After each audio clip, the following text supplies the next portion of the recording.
Hello everyone. आज हम start करने वाले हैं इलेक्ट्रिसिटी चैप्टर क्लास 10th का। और इस चैप्टर में हम काफ़ी चीज़ें डिस्कस करेंगे।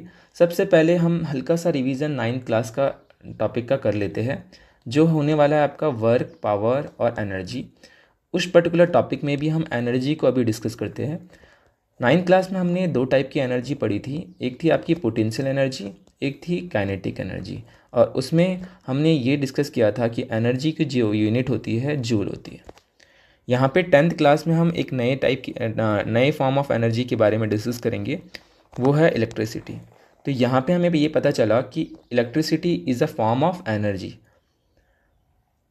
तो इस चैप्टर में हम बहुत सारे टॉपिक डिस्कस करने वाले हैं। वो टॉपिक आपके होने वाले हैं electric current, potential difference, resistance, Ohm's law, series and parallel combination, electric circuit, electric power and energy, heating effect of electric current. So in topic में से भी आज हम कवर करेंगे इलेक्ट्रिक करंट। करंट को हम डिनोट करते हैं आई से। आई का फॉर्मूला करंट का फॉर्मूला होता है क्यू अपॉन टी। तो क्यू क्या होता है? आपका चार्ज होता है। तो सबसे पहले हम डिस्कस करते हैं चार्ज क्यों। जनरली चार्ज को हम क्यू से डिनोट करते हैं, और चार्ज की जो यूनिट होती है वो होती है कूलम। और चार्ज दो टाइप के होते हैं, एक होता है आपका पॉजिटिव चार्ज और एक होता है आपका नेगेटिव चार्ज। पॉजिटिव चार्ज कैसे बनता है? लॉस ऑफ इलेक्ट्रॉन के कारण। जबकि नेगेटिव चार्ज कैसे बनता है? गेन ऑफ इलेक्ट्रॉन के कारण। इसको समझने के लिए हमें हल्का सा एटॉमिक स्ट्रक्चर को डिस्कस करना पड़ेगा। एटॉमिक स्ट्रक्चर कैसे आपका बनेगा? तो एक तरीके से ये आपका हो गया है न्यूक्लियस। न्यूक्लियस में आपके होते हैं प्रोटॉन और न्यूट्रॉन। उसके अराउंड एक पर्टिकुलर ऑर्बिट में आपका इलेक्ट्रॉन मूव करता है। कुछ इस तरीके से आपके इलेक्ट्रॉन बन गए, और एक एक्स्ट्रा ऑर्बिट हम बना देते हैं और यहाँ पे एक इलेक्ट्रॉन बना देते हैं। तो अगर ये पर्टिकुलर एलिमेंट एक इलेक्ट्रॉन लूज करता है, तो ये पर्टिकुलर एलिमेंट कैसा बन जाएगा? ये particular element positive charge gain करेगा, क्योंकि इसने एक इलेक्ट्रॉन लूज कर लिया है।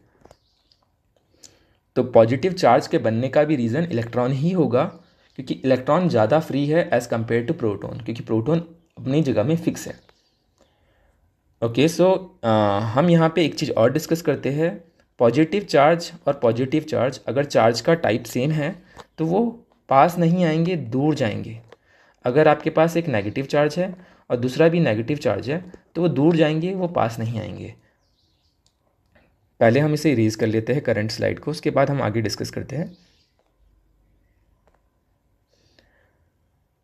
ओके, तो सबसे पहले हम ये डिस्कस करते हैं कि सेम चार्ज रिपेल करते हैं और अपोजिट चार्ज अट्रैक्ट करते हैं। इसको आप मैग्नेट के नॉर्थ एंड साउथ पोल की तरह भी देख सकते हो। मैग्नेट का अगर नॉर्थ पोल और साउथ पोल आपने रखा है तो वो अट्रैक्ट करेगा, जबकि अपोजिट अपोजिट जो आपके फेसेस होते हैं मैग्नेट के, वो रिपेल करते हैं।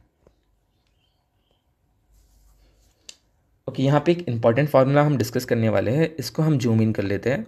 ये फार्मूला आपका होने वाला है Q equal to N E. Q equal to N E, इसमें एन आपका होता है नंबर ऑफ इलेक्ट्रॉन, और ई आपका इलेक्ट्रॉन होता है। इलेक्ट्रॉन में आपकी जो वैल्यू होती है, one electron contain 1.6 into 10⁻⁻19 coulomb. Coulomb किसकी यूनिट होती है? कूलम आपकी यूनिट होती है चार्ज की। तो यहाँ पे हमने फार्मूला डिस्कस कर दिया है। कभी भी हम फार्मूला डिस्कस करेंगे तो सबसे पहले हम क्या समझेंगे? हम समझेंगे इस फार्मूले को विद द हेल्प ऑफ एक one numerical.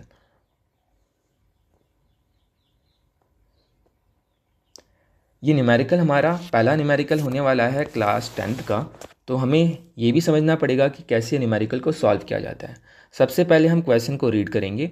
A body has a charge of 4.8 into 10⁻⁻19। 6 को हम यहाँ पे इरेज कर लेते हैं। This one is 4.8 into 10⁻⁻19 coulomb. तो सबसे पहले हमें लिखना पड़ता है गिवन चार्ज कितना ये कंटेन कर रहा है ये पर्टिकुलर बॉडी। क्यों हमारा जो है 4.8 into 10⁻⁻19 coulomb. Second cheese, calculate the number of electron it has gain और लॉस। तो इसने कितना इलेक्ट्रॉन गेन किया और लूज़ किया। तो एन हमें फाइंड करना है। फार्मूला हमें क्या पता है, now we have to put formula हमें पता है Q equal to N E होता है। Q हमें पता है, Q की वैल्यू कितनी है 4.8 इंटू 10⁻⁻19। एन हमें नहीं पता, एन को हम एज इट इज़ लिख देते हैं, बट हमें एक चीज़ पता है ई इलेक्ट्रॉन कितना कंटेन, एक इलेक्ट्रॉन कितना कूलम चार्ज कंटेन करता है, वो करता है 1.6 इंटू 10⁻⁻19। 1.6 इंटू 10⁻⁻19। तो इतना हमने कर लिया, दोनों साइड कूलम यूनिट होने वाली है। अब हम करते हैं कैंसिल आउट, 10⁻⁻19 लेफ्ट और राइट से कैंसिल आउट हो जाएगा। फिर हमारे पास क्या बचेगा 4.8 और इधर बचेगा n इंटू 1.6। ये चीज़ यहाँ पे मल्टीप्लाई में है, इधर किस में जाएगी, डिवाइड में। तो आपका क्या हो जाएगा 4.8 divided by 1.6 equal to n। ऊपर से एक पॉइंट हमने कैंसिल किया, नीचे के एक पॉइंट से हमारे पास वैल्यू है 48/16। अब इसे डिवाइड करने की कोशिश करते हैं, 4 4 जा 16, 4 1 जा 4, 4 2 जा 8। ये फर्दर डिवाइड हो सकता है, 4 1 जा 4, 4 3 जा 12। तो नंबर ऑफ इलेक्ट्रॉन कितने आ गए आपके पास 3। तो आंसर आपका हो गया 3। तो 3 स्टेप आपकी पर्टिकुलर कोई क्वेश्चन में क्या थी, सबसे पहले हमें लिखना है गिवन, और गिवन हमें कैसे पता चलेगा, जब हम लाइन बाय लाइन क्वेश्चन को रीड करेंगे। सेकंड स्टेप आपकी होती है फार्मूला, और थर्ड स्टेप आपका कैलकुलेशन होता है। कैलकुलेशन करने के बाद आपको आंसर प्रॉपर्ली मेंशन करना है। ओके, आई थिंक हमें चार्ज प्रॉपर्ली समझ में आ गया है। Now we move to the next topic. Our next topic is electric current. Electric current की जो यूनिट होती है वो होती है एम्पियर। और इलेक्ट्रिक करंट होता क्या है, तो पहले इसे क्रॉस कर लेते हैं। इलेक्ट्रिक करंट होता है आपका rate of flow of charges, rate of flow of charges. तो I इक्वल टू होता है Q अपॉन T, या T को आप स्मॉल भी लिख सकते हो। Q क्या होता है आपका, Q होता है आपका चार्ज जो कूलम में होता है। T आपका हो गया टाइम, जिसको हम सेकंड में लिखेंगे। ये काफ़ी इंपॉर्टेंट है, फिजिक्स में यूनिट्स काफ़ी इंपॉर्टेंट होती है। I आपका हो गया करंट, जिसकी यूनिट होती है एम्पियर। अब मैं आपसे एक चीज़ पूछूंगा, करंट की आपकी यूनिट होती है एम्पियर, और इसकी दूसरी यूनिट क्या हो सकती है, इसको हम बना भी सकते हैं। क्यों, चार्ज है, चार्ज की यूनिट होती है कूलम, टाइम की यूनिट होती है सेकंड। तो करंट की यूनिट एक और हो सकती है, वो हो सकती है coulomb per second, coulomb per second. इसके अलावा जो यूनिट हो सकती है करंट की, वो हो सकती है मिली एम्पियर और micro ampere. 1 milli ampere contain 1 milli ampere को स्मॉल m से डिनोट करते हैं, जो कंटेन करती है 10⁻³ एम्पियर चार्जेस नहीं, ampere, ampere. 1 milli ampere contain 10⁻³ ampere, and 1 micro ampere contain 10⁻⁻6 ampere. I think ये सारी चीज़ें हमें पूरी क्लियर हो गई है। सबसे पहले हम इसे इरेज करते हैं। अब हम डिस्कस करते हैं डायरेक्शन ऑफ करंट के बारे में। डायरेक्शन ऑफ करंट क्या होने वाला है। जब इलेक्ट्रिसिटी की खोज हो रही थी, उस टाइम हम एज अ साइंटिस्ट को एटम्स के बारे में ऐसा ज़्यादा नहीं पता था। उन्हें ये नहीं पता था कि एटम्स में इलेक्ट्रॉन भी होते हैं, प्रोटॉन भी होते हैं और न्यूट्रॉन भी होते हैं। ऐसा बहुत डेप्थ में नहीं पता था। उन्हें क्या लगता था कि एक जो आपका इलेक्ट्रिक पावर सोर्स है, उस पावर सोर्स का ये एंड आपका पॉजिटिव होता है, ये नेगेटिव होता है। यहाँ पे जो भी आपके करंट मूव करता है वो किसके कारण मूव करता है, उस टाइम में उन्हें लगता था कि पॉजिटिव जो आपके चार्जेस होते हैं उनके कारण है ना आपका करंट मूव करता है। तो करंट का डायरेक्शन उस टाइम हमें जो कन्वेंशनल डायरेक्शन था वो था positive to negative.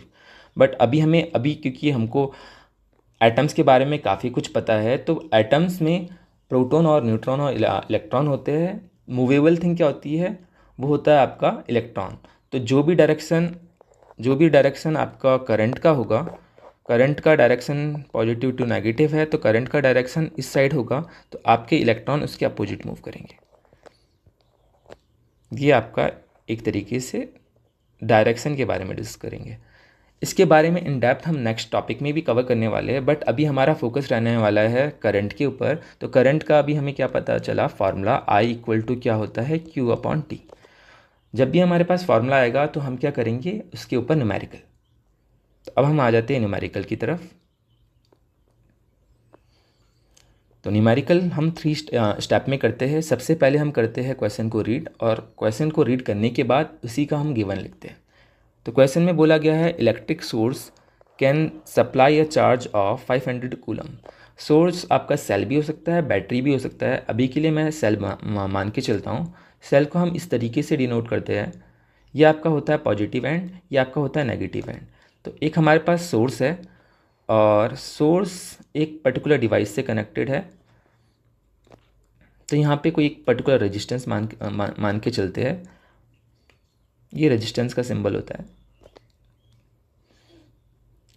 A source supply 500 coulomb. तो चार्ज आपका होने वाला है, वो होने वाला है 500 coulomb. If current drawn by a device, current कितना ड्रॉन हो रहा है, वो हो रहा है 25 मिली एम्पियर। और थर्ड चीज़ क्या है, find the time. Find the time in which electric source discharge completely. तो टाइम हमें फाइंड करना है, टाइम की यूनिट होती है सेकेंड। तो सबसे पहले हमने फार्मूला लिख लिया है, सबसे पहले हमने गिवन लिख लिया है। गिवन लिखने के बाद सेकंड स्टेप में हमें नहीं जंप करना है, सबसे पहले हमें देखना है इनकी यूनिट्स को। ये कूलम में लिखा है, ये मिली एम्पियर में लिखा है। मिली एम्पियर को हम कन्वर्ट करते हैं एम्पियर में। हमें पता है 1 milli ampere equal to 10⁻³ ampere. तो इसको हम लिख सकते हैं 25 into 10⁻³ ampere. Now we have to put formula. Formula हमें पता था I equal to Q upon T। ये आपका फार्मूला होने वाला है। इस फार्मूले में हमें Q तो पता है, I भी पता है, सिर्फ एक वैल्यू पता नहीं है, और एक वैल्यू को हम निकाल सकते हैं आसानी से। I की वैल्यू हम पुट कर देते हैं। I कितना है आपका 25 इंटू 10⁻³ एम्पियर। Q आपका है 500 कूलम। टाइम हमें नहीं पता, तो जो चीज़ हमें पता नहीं है उसको हम लेफ़्ट हैंड साइड में ले जा लेते हैं। ये इधर गया मल्टीप्लाई में, और ये इधर गया मल्टीप्लाई में। पहले यहीं सॉल्व कर लेते हैं, मैं डायरेक्ट कर रहा था बट काफ़ी बच्चे यहाँ पे कंफ्यूज हो जाते हैं, तो हम इसे स्टेप बाय स्टेप ही करते हैं। तो ये आपकी नेक्स्ट स्टेप होने वाली है। अब इसको डिवाइड में ले जाते हैं। T इक्वल टू हो जाएगा आपका 500 अपॉन 25 इंटू 10⁻³ यहाँ पे पावर -3 में है, ऊपर किस में चली जाएगी, पावर प्लस में। तो इसे हम लिख सकते हैं 500 इंटू 10⁻³ अपॉन 25।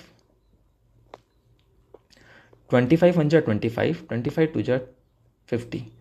तो 20 इंटू 10⁻³ आपका आंसर हो जाएगा। इसको मैं यहाँ पे इरेज कर लेता हूँ। मीन्स आपका टाइम कितना हो गया, 20 इंटू 10⁻³ सेकेंड। और आप इसे इस तरीके से भी लिख सकते हो, 2 इंटू 10⁻⁴ सेकेंड। जैसे ही आपका आंसर निकल जाता है, आप उसको बॉक्स के अंदर बंद करते हो और मेंशन करते हो this one is our answer. I hope आपको करंट टॉपिक समझ में आ गया होगा। नेक्स्ट टॉपिक जो हम कवर करेंगे वो करेंगे पोटेंशियल डिफरेंस। तो आज के लिए इतना ही। Thank you everyone.